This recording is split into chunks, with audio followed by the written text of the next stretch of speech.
To prevent accidents, it had been arranged that the ships should keep a considerable distance apart. Some of them gradually drifted away, until, on account of the neutral tint of their sides, they were swallowed up in the abyss of space. Still, it was possible to know where every member of the squadron was through the constant interchange of signals. These, as I have explained, were effected by means of mirrors flashing back the light of the sun.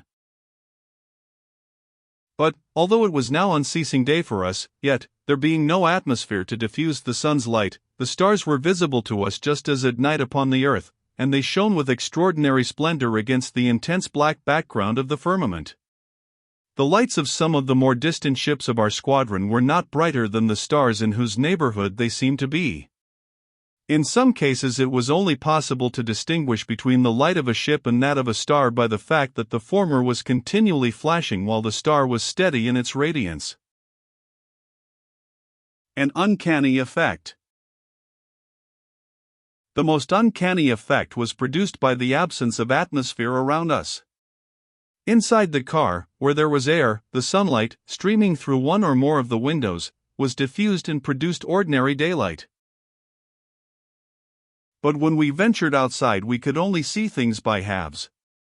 The side of the car that the sun's rays touched was visible, the other side was invisible, the light from the stars not making it bright enough to affect the eye in contrast with the sun-illumined half. As I held up my arm before my eyes, half of it seemed to be shaved off lengthwise. A companion on the deck of the ship looked like half a man. So the other electrical ships near us appeared as half ships, only the illuminated sides being visible. A strange light.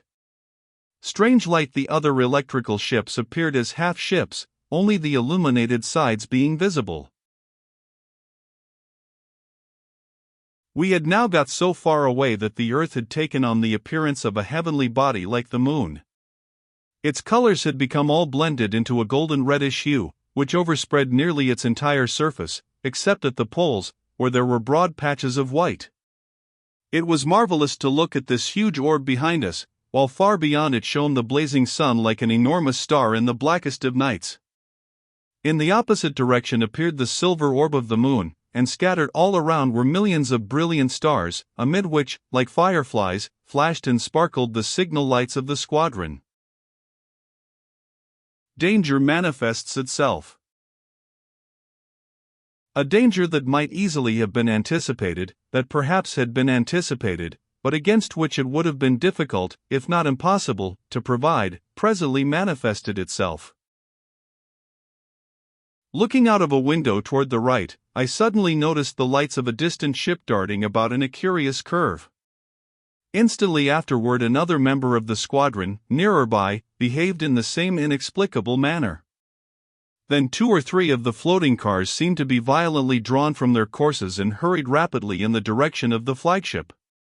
Immediately I perceived a small object, luridly flaming, which seemed to move with immense speed in our direction. The truth instantly flashed upon my mind, and I shouted to the other occupants of the car. Struck by a meteor. A meteor. And such indeed it was.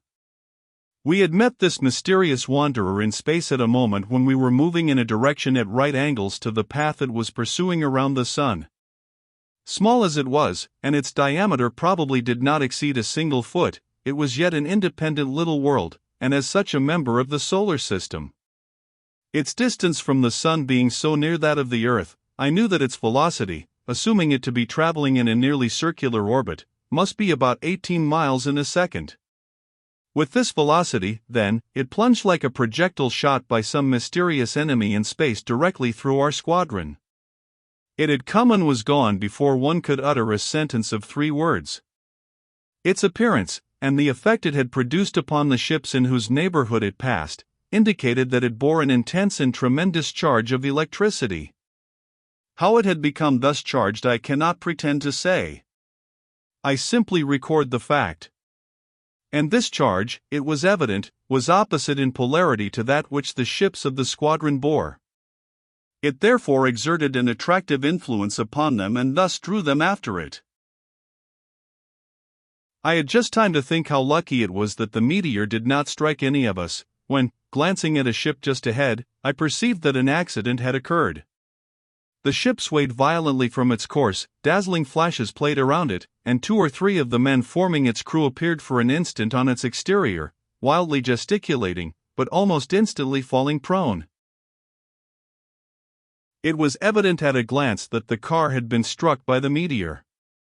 How serious the damage might be we could not instantly determine.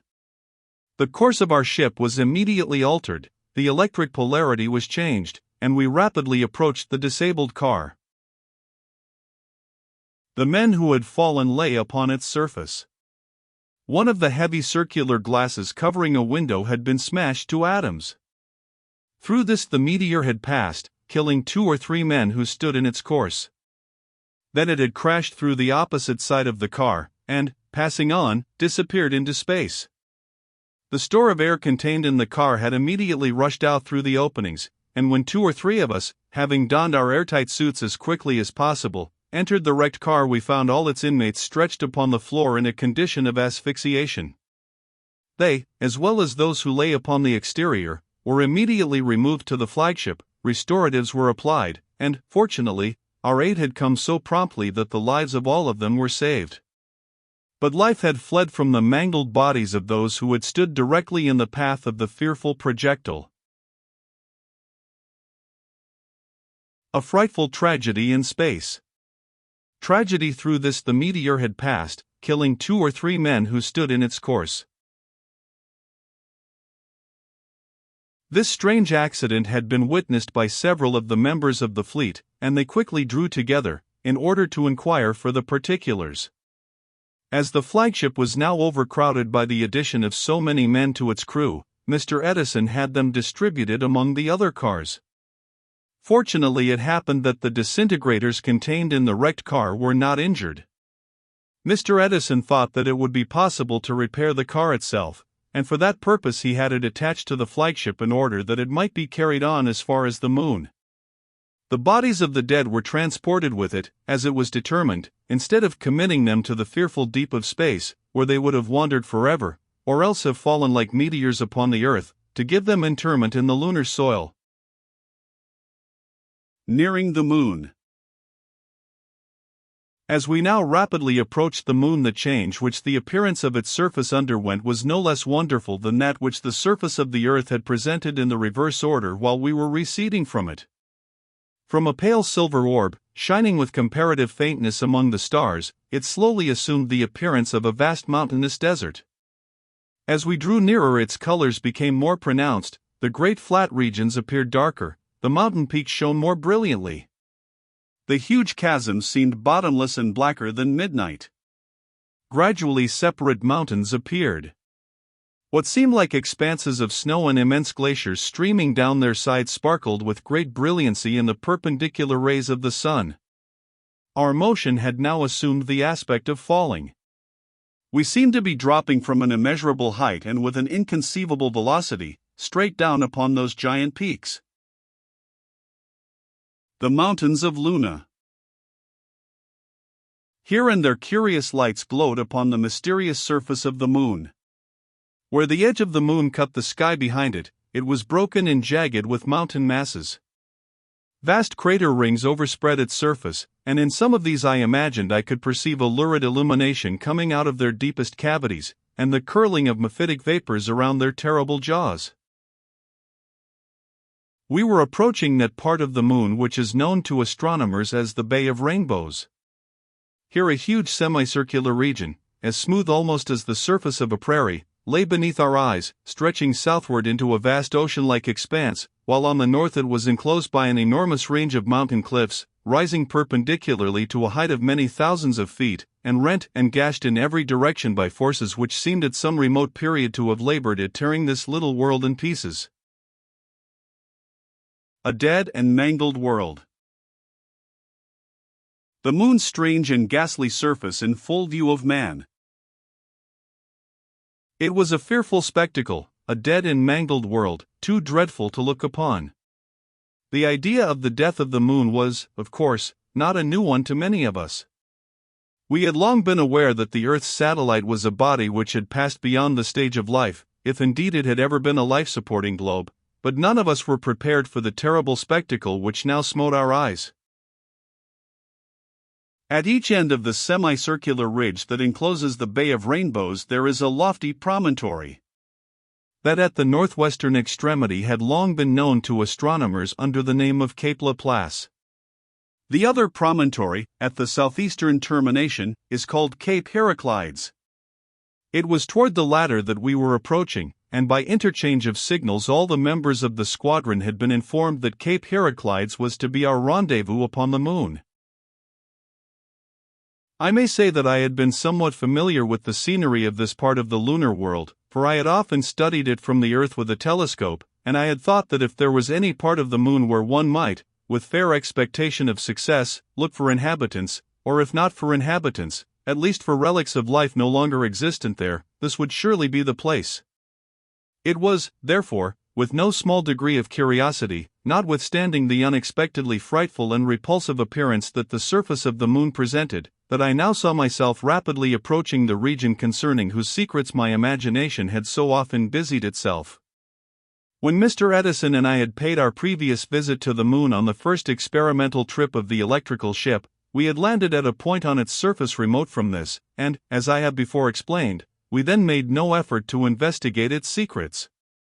But now it was to be different, and we were at length to see something of the wonders of the moon.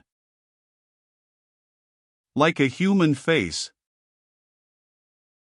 I had often on the Earth drawn a smile from my friends by showing them Cape Heraclides with a telescope, and calling their attention to the fact that the outline of the peak terminating the cape was such as to present a remarkable resemblance to a human face, unmistakably a feminine countenance, seen in profile, and possessing no small degree of beauty. To my astonishment, this curious human semblance still remained when we had approached so close to the moon that the mountains forming the cape filled nearly the whole field of view of the window from which I was watching it. The resemblance, indeed, was most startling. The resemblance disappears. Can this indeed be Diana herself? I said half aloud, but instantly afterward I was laughing at my fancy, for Mr. Edison had overheard me and exclaimed, "Where is she?" "Who?" "Diana." "Why, there," I said, pointing to the moon. But lo! The appearance was gone even while I spoke. A swift change had taken place in the line of sight by which we were viewing it, and the likeness had disappeared in consequence. A few moments later my astonishment was revived, but the cause this time was a very different one. We had been dropping rapidly toward the mountains, and the electrician in charge of the car was swiftly and constantly changing his potential, and, like a pilot who feels his way into an unknown harbor, endeavoring to approach the moon in such a manner that no hidden peril should surprise us. As we thus approached I suddenly perceived, crowning the very apex of the lofty peak near the termination of the cape, the ruins of what appeared to be an ancient watchtower.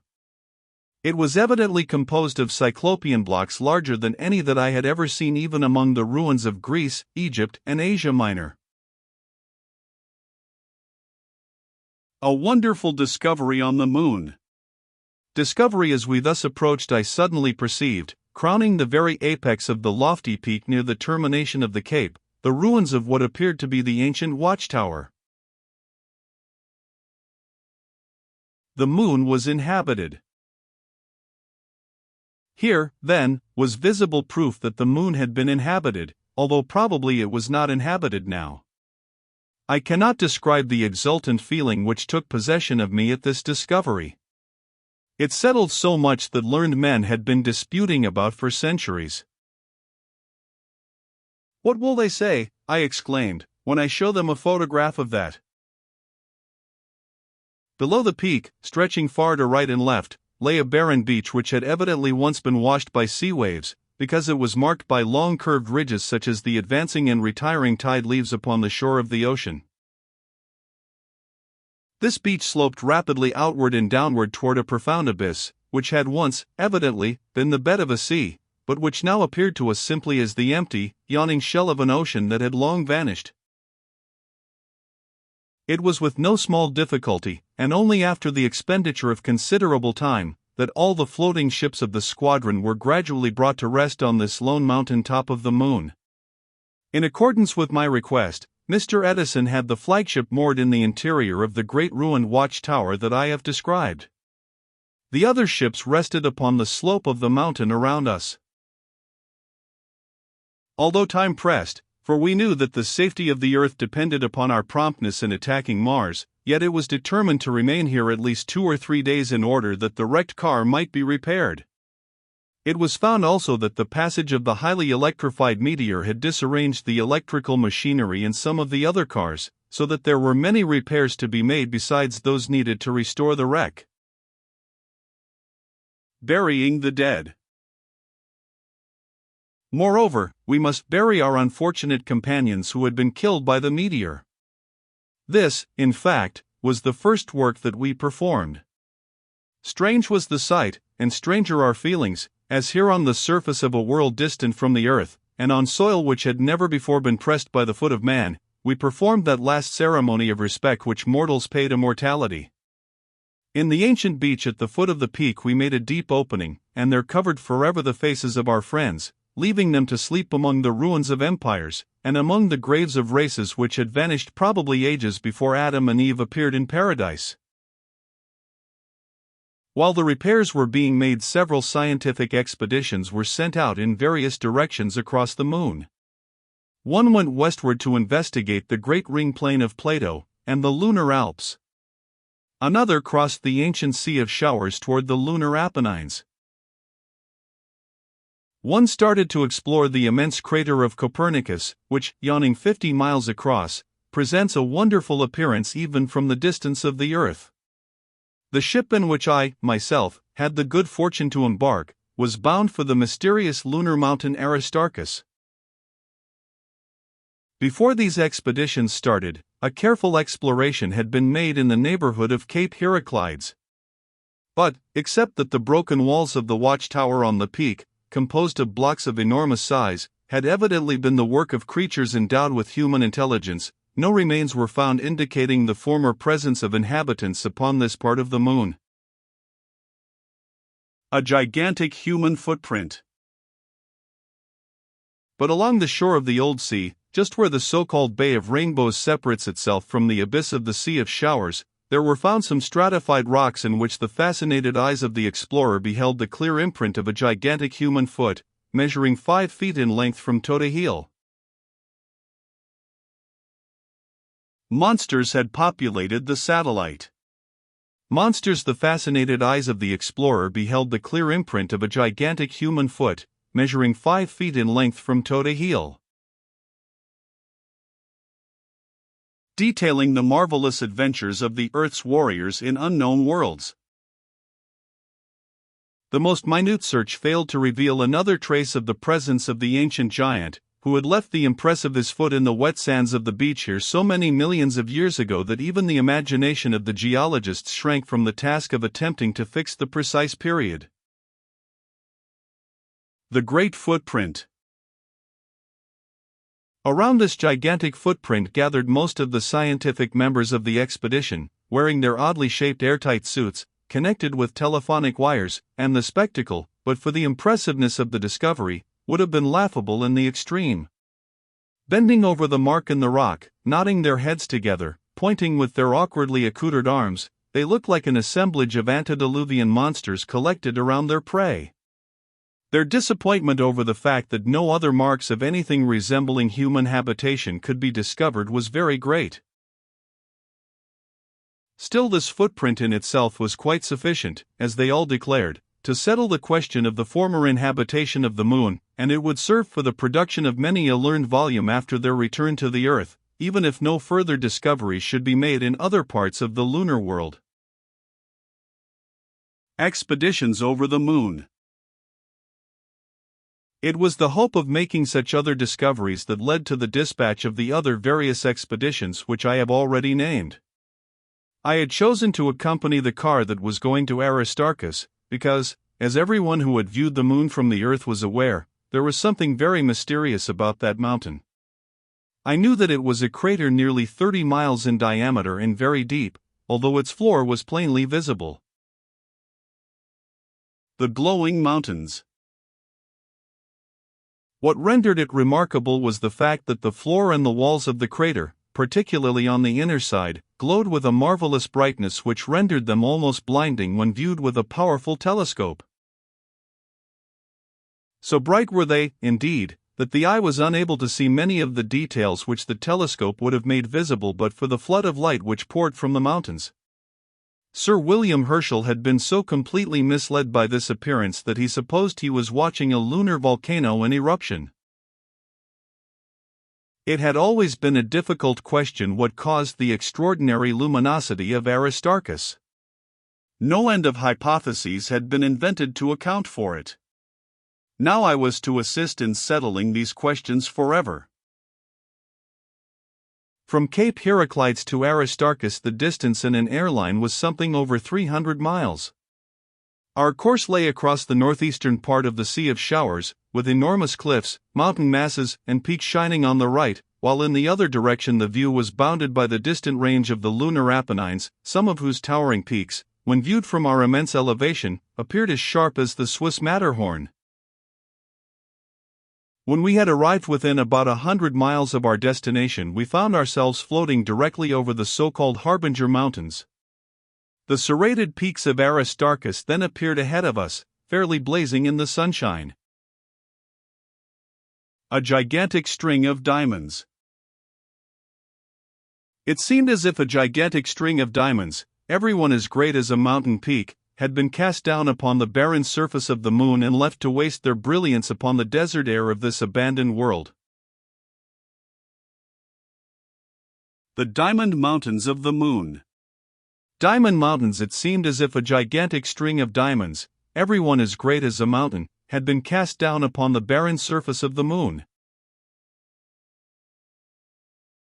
As we rapidly approached, the dazzling splendor of the mountain became almost unbearable to our eyes, and we were compelled to resort to the device, practiced by all climbers of lofty mountains, where the glare of sunlight upon snow surfaces is liable to cause temporary blindness, of protecting our eyes with neutral-tinted glasses.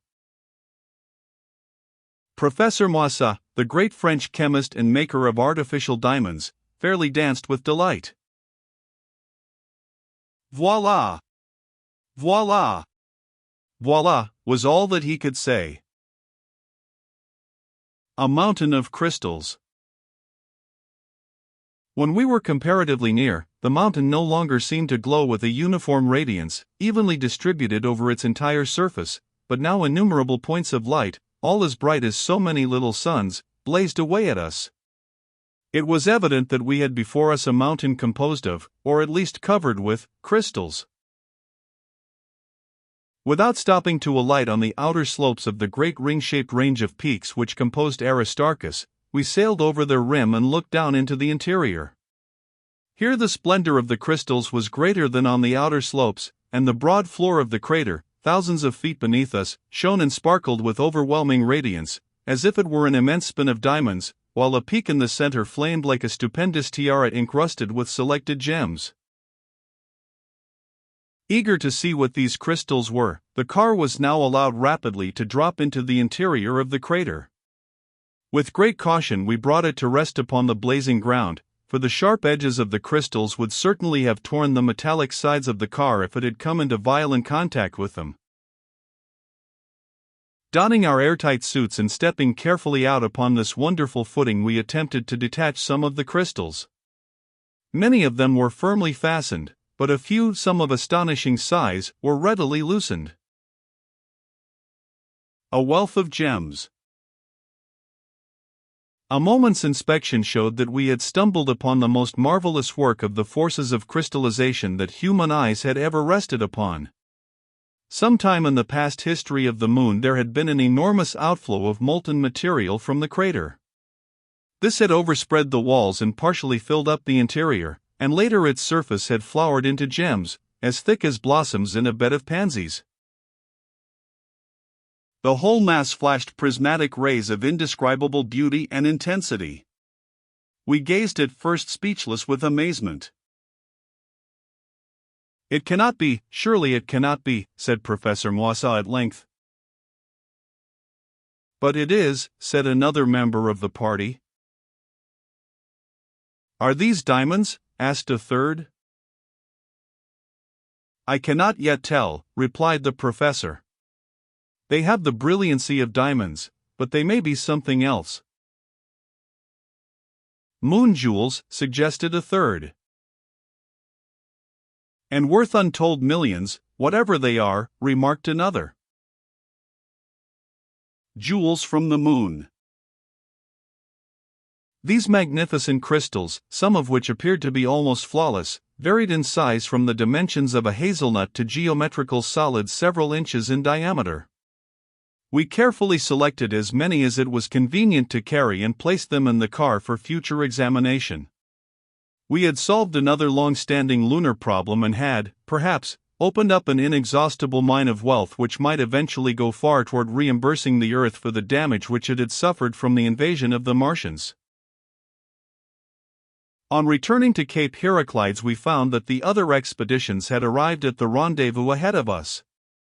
Their members had wonderful stories to tell of what they had seen, but nothing caused quite so much astonishment as that which we had to tell and to show. The party which had gone to visit Plato and the lunar Alps brought back, however, information which, in a scientific sense, was no less interesting than what we had been able to gather. They had found within this curious ring of Plato, which is a circle of mountains 60 miles in diameter, enclosing a level plain remarkably smooth over most of its surface, unmistakable evidences of former inhabitation. A gigantic city had evidently at one time existed near the center of this great plain. The outlines of its walls and the foundation marks of some of its immense buildings were plainly made out, and elaborate plans of this vanished capital of the moon were prepared by several members of the party. More evidences of habitation. One of them was fortunate enough to discover an even more precious relic of the ancient Lunarians.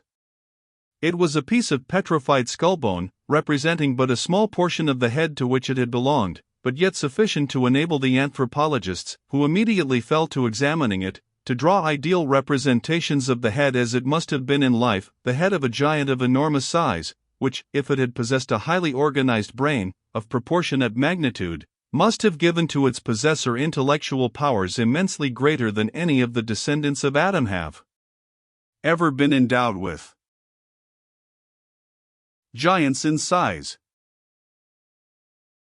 Indeed, one of the professors was certain that some little concretions found on the interior of the piece of skull were petrified portions of the brain matter itself, and he set to work with the microscope to examine its organic quality. In the meantime, the repairs to the electrical ships had been completed, and, although these discoveries upon the moon had created a most profound sensation among the members of the expedition, and aroused an almost irresistible desire to continue the explorations thus happily begun, yet everybody knew that these things were aside from the main purpose in view, and that we should be false to our duty in wasting a moment more upon the moon than was absolutely necessary to put the ships in proper condition to proceed on their warlike voyage. Departing from the moon. Everything being prepared then, we left the moon with great regret, just 48 hours after we had landed upon its surface, carrying with us a determination to revisit it and to learn more of its wonderful secrets in case we should survive the dangers which we were now going to face.